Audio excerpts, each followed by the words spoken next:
నమస్తే. Welcome to our channel. నేను రవీంద్ర బాబు. ఈ video purely non political video. ఇంకా చెప్పవలసి వస్తే న్యాయ వ్యవస్థ మీద అంటే అనూహ్యంగా తమిళనాడులో మదురై కోర్టు ఇచ్చినటువంటి జడ్జిమెంట్ ఒక చారిత్రాత్మకమైన judgement. Never before ever after. Rarest of the rare case.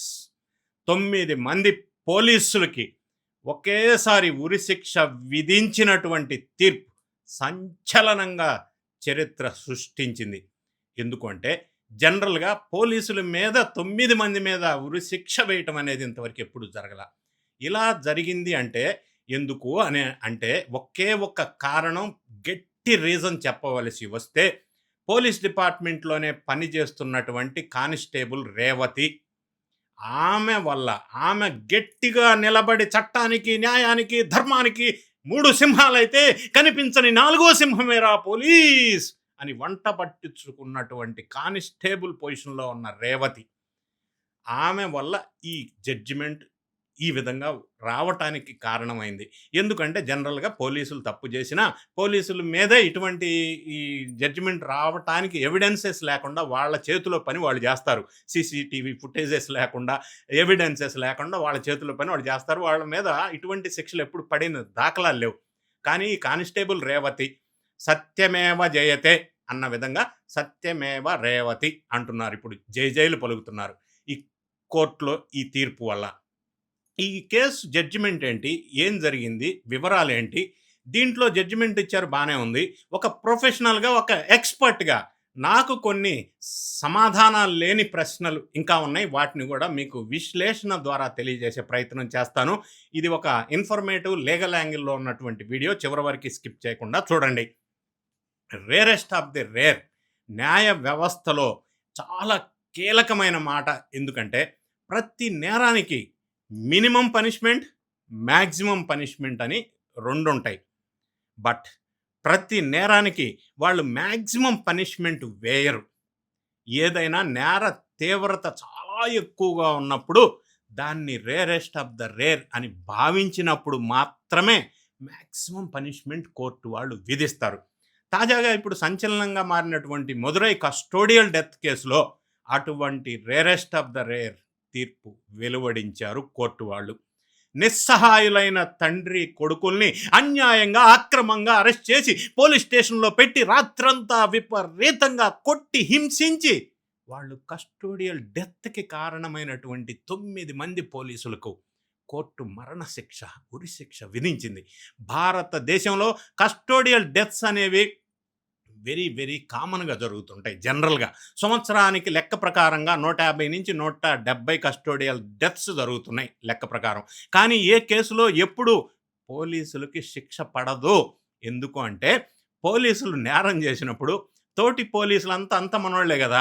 అంతా నేరం రుజువు కాకుండా ఉండటానికి చేయగలిగిన అన్ని ప్రయత్నాలు చేస్తారు. వాళ్ళ చేతిలో పని కాబట్టి. అంటే ఎవిడెన్సెస్ లేకుండా ఇన్వెస్టిగేషన్ నడపటం, ఇవన్నీ చేయాల్సిన పనులు వాళ్ళ చేతిలో ఉంటాయి కాబట్టి నీరుగార్చే ప్రయత్నం చేసి వాళ్ళకి శిక్షలు పడకుండా చూసుకుంటారు.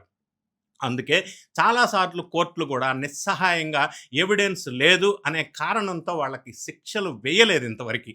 కానీ ఈ కేసులో శిక్ష వేయటానికి ఈ విధంగా కారణం ఏంటంటే, ఇంత రేర్‌గా ఎందుకు జరిగింది అంటే పోలీసులు తమ వాళ్ళని కాపాడుకోవటానికి కట్టుకునే ఒక కంచు కోట ఉంటుంది కదా! దాన్ని చీల్చుకొని ఒక మహిళా కానిస్టేబుల్ బయటికి వచ్చి నిలబడింది. ఆమె పేరే రేవతి. తన సహచరులైన పోలీసులు చేసిన అత్యంత దుర్మార్గమైన నేరాన్ని ఆమె బయట పెట్టడం వల్ల ఈ శిక్ష సాధ్యమైంది. ఆమె వల్లే ఇది సాధ్యమైంది. అయితే ఇదంతా ఈజీగా ఏం జరగలేదు కూడా. ఈ ఘటన దగ్గర నుంచి ట్రయల్ అయిపోయేంత వరకు అనేక డ్రామాటిక్ ఈవెంట్స్ జరిగినాయి. సహజంగానే జరుగుతాయి. ఒకసారి మనం ఆ కేసులో ఏం జరిగింది, రేవతి సాక్ష్యం ఎందుకు కీలకంగా మారింది అన్న విషయాలు ఈ వీడియోలో ఇంకొద్దిగా డీప్‌గా వివరించే ప్రయత్నం చేస్తాను. ఈ సంఘటన జరిగింది 2020 జూన్ 19th. అంటే అది అప్పుడే లాక్‌డౌన్ ఓపెన్ చేస్తున్న రోజులు మనకి. షాపులన్నిటికీ కూడా కొంత టైం ఓపెన్ చేసుకునే అవకాశాన్ని గవర్నమెంట్ అప్పట్లో కల్పించింది. తమిళనాడులోని తూతుక్కుడి డిస్ట్రిక్ట్‌లో సాతంకులం అనే ఒక టౌన్‌లో జయరాజ్ అనే ఒక వ్యక్తి చిన్న మొబైల్ షాప్ నడుపుకుంటూ జీవనం పొందుతూ ఉంటాడు. అతనికి లాక్‌డౌన్ వయలేషన్ చేశాడని జెప్పి ప్రభుత్వం మూసేయమన్న టైం కంటే 15 నిమిషాలు ఎక్స్‌ట్రా షాప్ ఓపెన్ జేశాడు అని నేరంతోటి ఆ కారణం చేత అతన్ని అరెస్ట్ చేశారు. అరెస్ట్ చేసి పోలీస్ స్టేషన్‌కి తీసుకెళ్తే అది తెలుసుకోవడం కోసం వాళ్ళ కొడుకు కూడా ఎళ్ళాడు పోలీస్ స్టేషన్‌కి. తండ్రిని అరెస్ట్ చేశారు గదా అని. ఎందుకంటే తండ్రి వయసు 58 సంవత్సరాలు సుమారుగా, కొడుకు వయసు 30 సంవత్సరాలు. వీళ్ళిద్దరికీ ఎటువంటి నేర చరిత్ర కూడా లేదు. మొబైల్ షాప్ నడుపుకునే ఒక చిన్న మామూలు మధ్య తరగతి కుటుంబం వాళ్ళది. కానీ వాళ్ళిద్దరిని ఆ రాత్రంతా లాకప్‌లో ఉంచి విపరీతంగా కొట్టారు. ఆ తర్వాత కాలంలో తేలిందేంటంటే, వాళ్ళు నిజంగానే లాక్‌డౌన్ వయలేషన్ లాంటిది ఏమీ చేయలేదు. కానీ వీళ్ళు వచ్చి దురుసుగా ప్రవర్తించినప్పుడు ఆ తండ్రి పోలీసులకు ఎదురు చెప్పాడు. ఎందుకంటే ఆ రాత్రి వాళ్ళని కొడుతున్నప్పుడు అక్కడ వేరే లాకప్‌లో ఉన్నవాళ్ళు తర్వాత చెప్పిన ఎవిడెన్స్ ప్రకారం పోలీసులు పదే పదే ఒక మాట అంటూ ఉన్నారు. "పోలీసులకు ఎదురు చెప్తావా? పోలీసులకు ఎదురు చెప్తావా?" అంటూ ఏ నేర చరిత్ర లేని ఒక సామాన్య కుటుంబానికి చెందిన ఒక తండ్రిని, కొడుకుని తీసుకొచ్చి వాళ్ళని భయంకరంగా చిత్రహింసలకి గురిచేశారు ఆ రోజు రాత్రి. ఒకళ్ళు గాదు, ఇద్దరు గాదు, 10 మంది. బహుశా ఒకళ్ళు, ఇద్దరు వచ్చి ఉండి ఉంటే మిగతా వాళ్ళందరూ గూడా ఏమాత్రం సిగ్గుపడకుండా, ఏమాత్రం అంతరాత్మ అనేది లేకుండా అందులో పాల్గొన్నారు. ఎందుకంటే ఆ తండ్రి పోలీసులకు ఎదురు చెప్పాడు అనే రీజన్‌తో పోలీసు వాళ్ళ ఇగో హర్ట్ అయినట్టుంది. అయితే ఈ విధంగా లాకప్ డెత్ చేస్తారా? ఎందుకు ఎదురు చెప్పకూడదు? వాళ్ళేమన్నా దేవుళ్ళా? కానీ వాస్తవం ఏంటంటే మనందరికీ తెలుసు. బయటికెళ్ళినప్పుడు పోలీసులు ఎంత దౌర్జన్యం చేసినా మనం ఒక్క మాట మాట్లాడాలంటే ఎదురు భయపడతాం. ఎందుకంటే వాళ్ళ అంతు చూసి మన అంతు చూసేదాకా వాళ్ళు వదిలిపెట్టరు. కానీ ఏం చేసినా కూడా వాళ్ళకి ఎంత ఇమ్యూనిటీ ఉంటుందంటే పోలీసులు ఇటువంటి దారుణాలు ఒడిగట్టినప్పుడు వాళ్ళని కాపాడుకోవటానికి మొత్తం పోలీస్ యంత్రాంగం ప్రయత్నం చేస్తది. ఇది వాస్తవం. సహజంగా జరిగేటువంటి సంఘటన. వాళ్ళ వెనకే నిలబడతారాళ్ళు. ఎవిడెన్స్‌లు నాశనం చేస్తారు. ఇన్వెస్టిగేషన్ సరిగ్గా జరగనివ్వడు. ఈ వ ఫర్ ఎగ్జాంపుల్ వాకపల్లి కేసులో 13 మంది గిరిజన మహిళల మీద గుంపు అత్యాచారం చేస్తే ఆ పోలీసందరిని కాపాడిన వాళ్ళు పోలీసులే. ఆ మాట కోర్టు కూడా స్పష్టంగా జెప్పింది. ఒక ఐఓ ఇద్దరు సాక్ష్యాధారుల్ని నాశనం చేసి మేము శిక్ష పడడానికి అవకాశం లేకుండా చేశారు ఈ కేసులో. ఒక ఎగ్జాంపుల్ కేసులో. తిరిగి శాతంకులం కేసు కనుక వచ్చినట్టయితే మనం రాత్రంతా హింసించిన తర్వాత వాళ్ళు ఉదయం నడవలేని స్థితిలో, కళ్ళు కూడా సరిగా తెరవలేని స్థితిలో వాళ్ళని రిమాండ్‌కి పంపించటం కోసం కోర్టుకి తీసుకొచ్చారు. కోర్టుకి వెళ్ళే ముందు ఎవరిని అరెస్ట్ చేసినా తప్పకుండా ప్రొసీజర్ ప్రాక్టీస్ ప్రకారం వాళ్ళకి మెడికల్ సర్టిఫికేట్ ఇవ్వాలి. So fit to be remanded అని. అయితే వీళ్ళని గవర్నమెంట్ హాస్పిటల్‌కి తీసుకెళ్తే రక్తం కారుతూ నిలబడలేని మనుషుల్ని ఫిట్ ఫర్ రిమాండ్ అని ఒక డాక్టర్ సర్టిఫై చేశాడు. ఎలా చేస్తాడండి? ప్రతిసారి ఇదే జరుగుతుంది. పోలీసులు అనేక మందిని స్టేషన్‌కి తీసుకెళ్ళి రోజుల తరబడి చిత్రహింసలు పెట్టినా వాళ్ళని కోర్టుకు తీసుకెళ్లే ముందు గవర్నమెంట్ హాస్పిటల్‌కి వెళ్తే ఆ డాక్టర్లంతా కనీసం వాళ్ళ వైపు చూడకుండా ఫిట్ టు రిమాండ్ అనే సర్టిఫికేట్ ఇస్తారు. అట్లా తీసుకొని వెళ్ళి వాళ్ళని జడ్జి ముందు ప్రవేశపెడతారు. అన్‌ఫార్చునేట్‌లీ జడ్జిలు కూడా పట్టించుకోరు. చాలా సార్లు వాళ్ళు కూడా రిమాండ్‌కి పంపించేస్తారు. ఇది చాలా న్యాచురల్‌గా, రెగ్యులర్‌గా జరుగుతున్నటువంటి వ్యవహారం. రఘురామకృష్ణరాజు కేసులో కూడా ఇదే జరిగింది. ఇక 19థ్‌న అరెస్ట్ చేస్తే 20వ తారీఖు వాళ్ళు రిమాండ్‌కి వెళ్లారు. 22 రాత్రి ఒకళ్ళు, 23 పొద్దున ఒకళ్ళు, తండ్రి కొడుకులు ఇద్దరు చనిపోయారు. అప్పుడు దేశవ్యాప్తంగా సంచలనమైంది. తమిళనాడులో అనేక ప్రొటెస్టులు, ర్యాలీలు, ధర్నాలు పెద్ద ఎత్తున వచ్చాయి. మదురై హైకోర్టు డివిజన్ బెంచ్ దాన్ని సుమోటోగా తీసుకొని వెంటనే ఒక జడ్జిని ఇన్వెస్టిగేషన్ కోసం పోలీస్ స్టేషన్‌కి పంపించింది. జడ్జిని పోలీస్ స్టేషన్‌లోకి అడుగు పెట్టనివ్వలేదు సరిగదా, పోలీసులు జడ్జినే బెదిరించటం ప్రారంభించారు. వాళ్ళు స్టేషన్ బయట చెట్టు కింద కూర్చొని ఉన్నప్పుడు ఒక అమ్మాయి వాళ్ళ దగ్గరికి నడుచుకుంటూ వచ్చింది. ఆమె కానిస్టేబుల్ రేవతి.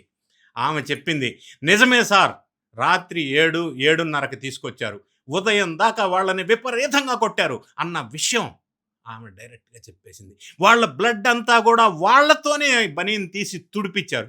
కానీ లాఠీల మీద వాళ్ళ రక్తం ఉంది. అట్లానే వాళ్ళని టార్చర్ చేసిన గదిలో టేబుల్ మీద కూడా ఇంకా రక్తపు మరకలు ఉన్నాయి అని చెప్పింది కానిస్టేబుల్ రేవతి ధైర్యంగా. వెంటనే జడ్జి అక్కడికక్కడ పోలీస్ స్టేషన్ సీల్ చేపిచ్చేశారు. తన రిపోర్ట్ని కోర్టుకి ఇచ్చేశాడు. కోర్టు ముందు దాన్ని సిబిసిఐడికి తర్వాత సిబిఐకి కూడా అప్పగించారు. ఇంతమంది దృష్టి ఈ కేసు మీద ఉంది కాబట్టి ఇది సిబిఐకి కూడా వెళ్ళింది. కాబట్టి ఎంతో కొంత సక్రమంగా ఈ దర్యాప్తు జరిగింది.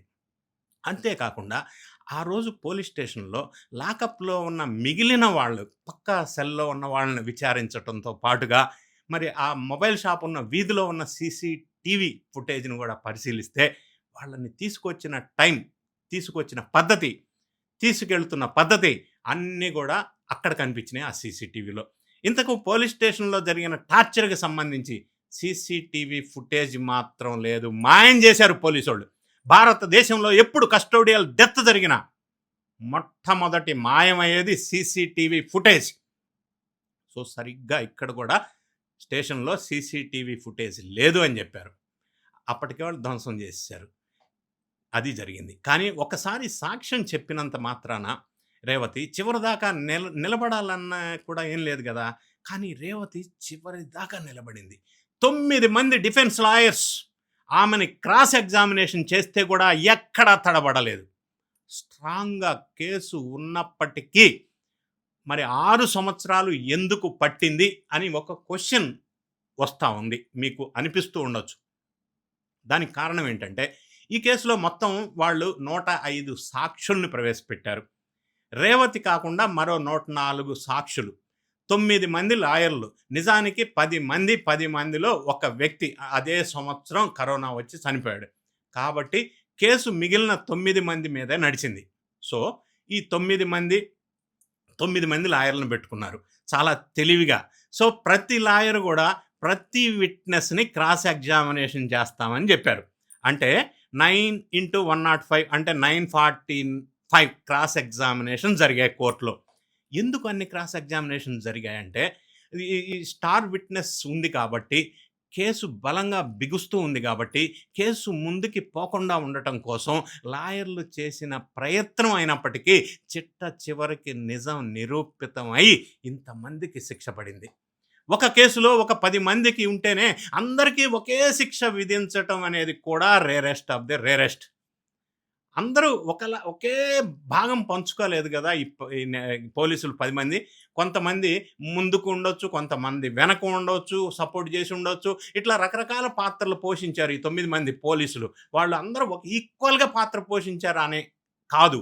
అయితే జనరల్గా ఏ కేసులోనైనా, కానీ ఈ కేసులో జడ్జి ఏమన్నాడంటే ఎవరు ఎక్కువ కొట్టారు, ఈ 9 మందిలో ఎవరు తక్కువ కొట్టారు అనే దాన్ని బట్టి శిక్ష వేయటం సాధ్యం కాదు. కాబట్టి వీళ్ళందరూ కలిసి నేరం చేశారు, కంబైన్డ్గా, జాయింట్గా. అంతేకాకుండా అందరూ కలిసి సాక్ష్యాలు తారుమారు చేసే ప్రయత్నం చేశారు. అవన్నీ కాకుండా చేయటానికి సీసీటీవీ ఫుటేజ్ దగ్గర నుంచి రక్తపు మరకలు తుడిపించడం కూడా వీళ్ళందరూ కలిసి చేశారు. ఈ 2 నేరాలు అందరూ కలిసి చేశారు కాబట్టి అందరికీ సమానంగా మరణశిక్ష విధిస్తున్నాను అని డిస్ట్రిక్ట్ కోర్టులో ఈ జడ్జిమెంట్ వచ్చింది. బట్ ఈ శిక్ష ఫైనల్ కాకపోవచ్చు. అసలు ముఖ్యంగా మరణశిక్ష అనేది డిస్ట్రిక్ట్ కోర్టు వేయగలదు, కానీ దీనిపై ఫైనల్గా కన్ఫర్మ్ చేయాల్సింది హైకోర్టే. మళ్ళీ ఈ కేసు మొట్టమొదటి ఎవరైతే సుమోటాగా తీసుకున్నారో ఆ మదురై హైకోర్టు బెంచ్ ముందుకే వస్తుంది. బట్ అప్పుడున్న జడ్జీలు ఉండకపోవచ్చు. ఉన్నా కూడా ఇంత శిక్ష వేయటం కరెక్ట్ కాదని అనిపించవచ్చు వాళ్ళకి. ఎందుకు మరణశిక్షలు కోర్టులో పడవంటే తమ చేతులతో తామే ఒక మనిషిని చంపమని ఆదేశించడం పాపం అని కొంతమంది జడ్జెస్ కూడా అనుకుంటూ ఉండొచ్చు. అందుకోసమే ఎంత హీనాతిహీనమైన క్రూరమైన నేరాలు చేసిన వాళ్ళు కూడా చాలాసార్లు మరణశిక్ష వేయరు జడ్జెస్. కాబట్టి హైకోర్టు మదురై బెంచ్ దీన్ని ఏం చేస్తుందో తెలియదు. ఒకవేళ హైకోర్టు దాన్ని కన్ఫర్మ్ చేస్తే ఫ్యామిలీస్ దాన్ని సుప్రీంకోర్టుకి తీసుకెళ్తాయి. హైకోర్టు తగ్గిస్తే సిబిఐ దాన్ని సుప్రీంకోర్టుకి తీసుకెళ్లాల్సి ఉంటుంది. ఈ రెండిట్లో ఏదైనా జరిగే అవకాశం ఉంది. కానీ అసలు అటువంటి ఒక శిక్ష అంటూ పడటం మాత్రం భారతదేశంలో మొట్టమొదటిసారి జరిగింది. కాబట్టి పోలీసులు అనేవాళ్ళు ఎవరైనా తాము మధ్యలో కూడా ఎవరైనా ఒక మనిషి ఉండే అవకాశం ఉంది వాళ్ళ మధ్యలో కూడా. నిజమైన పోలీసులు ఉండే అవకాశం ఉంది అని గుర్తించటం ఒకటి. చట్టానికి అతీతులం కాము తాని దేవుళ్ళమి అని భావించకుండా ఉండటం ఒకటి. అది ఉండాల్సిన అవసరం అయితే మనం ఉంది. ఆ విధంగా వాళ్ళు చేంజ్ అవ్వాల్సిన అవసరం ఉంది. ఇంత ఎన్విరాన్మెంట్లో కూడా ధైర్యంగా బయటకొచ్చి ఎవిడెన్స్ చెప్పినటువంటి కానిస్టేబుల్ రేవతికి మనందరం సెల్యూట్ చేయాల్సిన అవసరం ఉంది. కానీ ఆమె పట్ల పోలీస్ డిపార్ట్మెంట్లు విపరీతమైన ఆగ్రహంతో ఉండే అవకాశం కూడా ఉంది సహజంగా. కాబట్టి ఆమెకేమీ జరగకూడదని మనస్ఫూర్తిగా మనందరం ఆశిద్దాం. ఇక్కడ ఒక ఎక్స్‌పర్ట్‌గా, ఒక ప్రొఫెషనల్‌గా నాకు ఇంకా మిగిలిన సమాధానం లేని ప్రశ్నలు కొన్ని ఉన్నాయి. అవి మీతో షేర్ చేసుకునే ప్రయత్నం చేస్తాను. మీరు కూడా ఆలోచన చేయండి. నంబర్ 1, తీవ్రమైన గాయాలతో ఉన్న జైరాజ్, జెనిక్స్ తండ్రి కొడుకులను రిమాండ్‌కి పంపాలని ఉత్తర్వులు ఇచ్చినటువంటి జ్యుడిషియల్ మెజిస్ట్రేట్‌పై ఇప్పటివరకు ఎందుకు చర్యలు తీసుకోలేదో నా క్వెషన్. నెక్స్ట్, అంతటి భయంకరమైన గాయాలతో ఉన్నవారిని రిమాండ్ చేయటానికి మెజిస్ట్రేట్ ఎలా అనుమతిచ్చారు? తప్పు కదా! వాళ్ళని గనక వెంటనే ఈయన గమనించి హాస్పిటల్‌కి పంపించి ఉంటే వాళ్ళు ఇప్పుడు బతికి ఉండేవాళ్ళు గదా! మరి ఇది మెజిస్ట్రేట్ తప్పు కాదా? నంబర్ 2, వీరికి మెడికల్ సర్టిఫికేట్ ఇచ్చిన వైద్యుడు ఆయన కూడా ఇంకా సర్వీస్‌లోనే ఉన్నాడు. మరి ఆయన మీద కూడా చర్యలు తీసుకోవాలి కదా! ఎలా ఇస్తాడు ఫిట్ టు రిమాండ్ అని? మూడోది, సబ్ జైల్ సూపరింటెండెంట్ అంతటి గాయాలతో వచ్చిన వారిని ఆయన తన కస్టడీలోకి ఎలా అనుమతించారో అర్థం కావట్లేదు. అంతటి గాయాలతో రక్తం కారుతూ ఉన్న వారిని మేము తీసుకోలేమని చెప్పి వెంటనే ఆసుపత్రికి పంపించి ఉంటే వాళ్ళు బ్రతికి ఉండేవారం కదా! చాలా తీవ్రమైన గాయాలతో వచ్చిన వారిని ఆసుపత్రికి పంపించి కాపాడే అవకాశాలన్నిటిని కూడా వీళ్ళు ప్రతి ఒక్కరూ వృధా చేశారు, వేస్ట్ చేశారు. ఇక 4వ పాయింట్, ఆ సమయంలో సాతాంకుళం డీఎస్పీగా ఉన్న అధికారి గురించి కూడా కొన్ని ప్రశ్నలు వస్తూ ఉన్నాయి. వీటన్నిటికీ మించి ఈ కేసును విచారించి హైకోర్టుకి రిపోర్ట్ ఇవ్వటానికి జ్యుడిషియల్ మెజిస్ట్రేట్ భారతీదాసన్ సాతంకుళం పోలీస్ స్టేషన్కి వెళ్ళినప్పుడు ఇద్దరు పోలీసు అధికారులు ఆయన్ని బెదిరించారనేది కూడా వార్తల్లోకి వెలుగులోకి వచ్చింది. మరి వారిపై ఎందుకు చర్యలు తీసుకోలేదు? ఈ ప్రశ్నలు ఇంకా సమాధానాలు లేవు నా దృష్టిలో అని నా విశ్లేషణ. ఏదేమైనా ఇది rarest of the rare case, చారిత్రాత్మకమైనటువంటి తీర్పు. ఇందులో మరి ముందు ఏ విధంగా మళ్ళీ వీళ్ళు అప్పీల్కి వెళ్తారు, ఏ నిర్ణయం జరుగుతుంది అనేది ఒకటి. మరి సాక్ష్యాన్ని ధైర్యంగా చెప్పినటువంటి కానిస్టేబుల్ రేవతి జాగ్రత్తగా ఉండాలనేది ఇదొక చారిత్రాత్మక సంఘటనగా మనం అభివర్ణించవచ్చు. మీ అభిప్రాయాన్ని, మీ కామెంట్ రూపంలో తెలియజేయండి. వీడియో నచ్చినట్టయితే లైక్ చేయండి, మీ ఫ్రెండ్స్కు షేర్ చేయండి. Thank you so much for watching.